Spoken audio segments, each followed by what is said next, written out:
We're going to get lost in the decision here. We're going to get lost in it. And I was wondering why they threw it to Saquon. When they threw it to him on 3rd and 3 with Atlanta out of timeouts and a buck 50 or something? No, I'll get it right here. A buck 46 to go. Yeah. And they put it in the air. And Saquon is dynamite. He's having a great night. He's having a great night. And although I think they went away from him a little bit in the middle of the game, but it was working for Philadelphia. They were up. And Hurts was running a lot. And Hurts had a terrific night. And I'll get to that in a second. But just the decision here. So if they run it with Saquon and get the first down, it's over, obviously. If they run it with Saquon and lose yards, they kick a field goal with about 1:05 to go. And you could sit here and say, well, Kirk Cousins marched down the field in 65 seconds. So he could have won the game with no timeout left. No time left on the clock. But you can, I think, have a much easier time or much calmer endeavor of going on a game-saving, season-saving, eventual game-winning score in 65 seconds when you know you have more time to play with. So I didn't like the decision, and I know it might be second-guessing, but this is what Nick Sirianni had to say after the game. You know, we wanted to. They were running a certain defense and junking it up in the middle. So we're trying to go around the outside, and it didn't work. Yeah, you can't just be every time it's 3rd and 3 say you're going to run it, right? You got to teams obviously pick up on that. If you're every time you're 3rd and 3 you're going to run it. Every time you're and set yourself up for 4th down. So sometimes you got to throw quick. Sometimes you got to run it. Sometimes you got to set yourself up.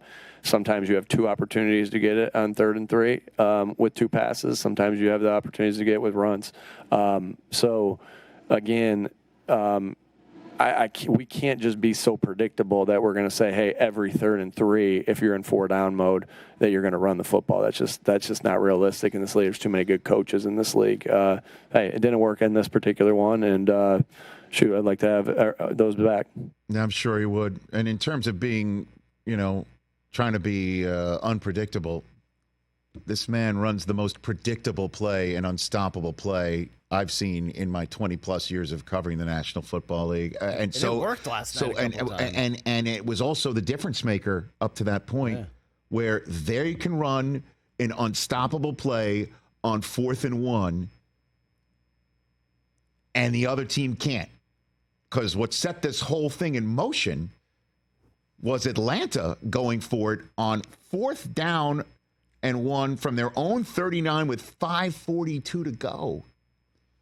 And C.J. Gardner-Johnson came in and smoked Bijan Robinson in the backfield, running, by the way, with no fullback in front of him. And so one team runs it with the running back on 4th and 1, 5 yards behind and handing him with a head of steam. And the other guy's just, okay, let's just take our quarterback who can bench 90 million pounds and shove him.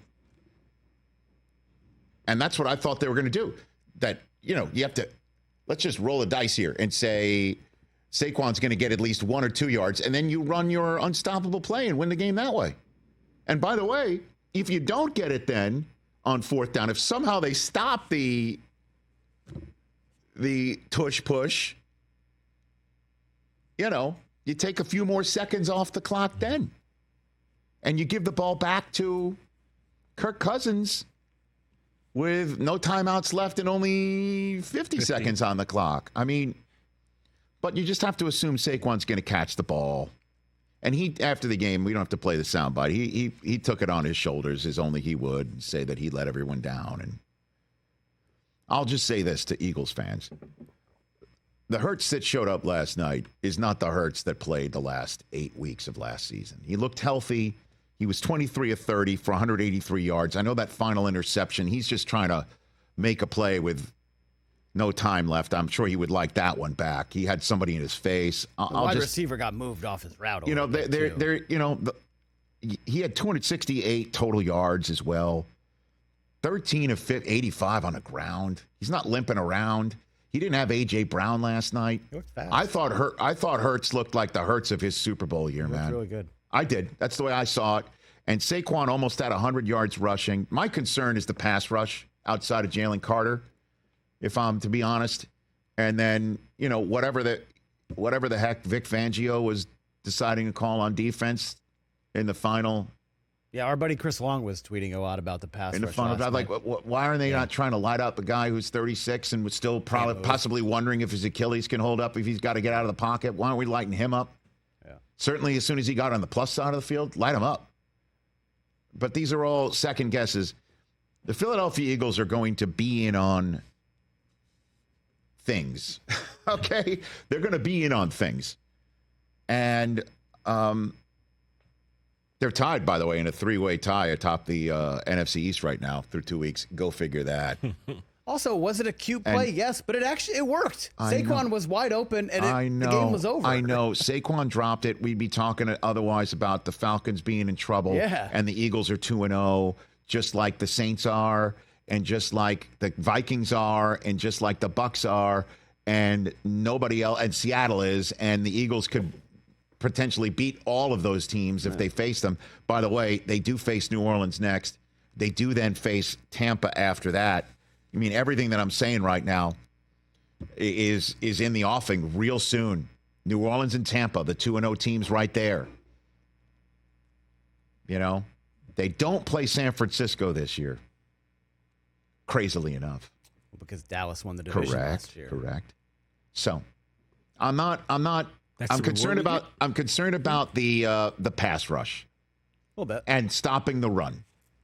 And they got to tighten those bolts. So you came into the season worried about, if you're at Philadelphia, about the offense, and you're like, what are they going to do? That was hot garbage last year. Well, Kelsey's in the booth and on the turf and dancing in his tracksuit, and the tush push is still working, right? I'm just nervous about missing Fletcher Cox on the other side of the ball. Yeah. Also, the revelation that A.J. Brown's going to be out weeks now. Well, the Sirianni did push back on that, but so Falcons saved their season. Not so worried about the Eagles as much as some Philadelphia fans are. That one stung, though. Congrats to Falcons fans. That had to feel really good. Catch the Rich Eisen Show every single day on the Roku channel, 12 to 3 Eastern, for free.